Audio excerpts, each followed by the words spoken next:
Wow, already today, at least 20 people have been arrested in clashes with police. In the 7 days of protest, 148 people have been injured. More than a dozen still are in the hospital. And now students have called off talks with government officials. Will Ripley joins us on the scene. Will, Hong Kong's leader Hong Kong's leader urged, we're going to talk about North Korea in a moment. The leader there in Hong Kong urged today calm, but also said protesters must clear out by Monday.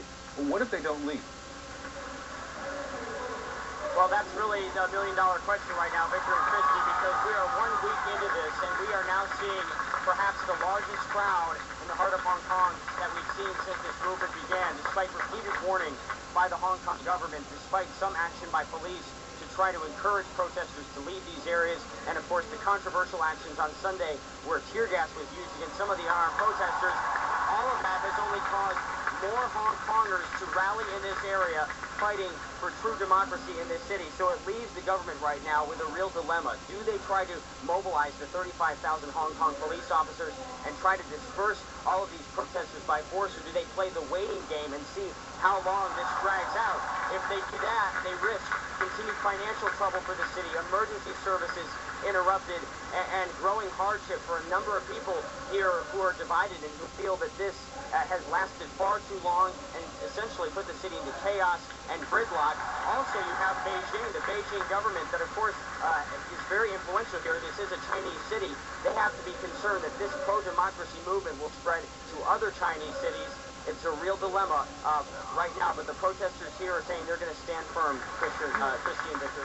All right, well, I hope you can hear me, because we need to ask you about North Korean delegates now who say that they're open to a second round of talks with South Korea. What do you know about those developments? Well, obviously, North Korea is a very important topic in this region because China is a key ally of North Korea, and we had some diplomats from the north make a rare trip to the south where they said that they would be willing to open up talks, a dialogue, essentially, with the South Korean government. The key topics the two countries would need to discuss: denuclearization and unification, bringing the two countries together. The sense I got when I traveled to North Korea last month is that it appears that government wants to open up a line of communication. You remember they let us speak with the 3 detained Americans there, trying to send a message to the U.S. government.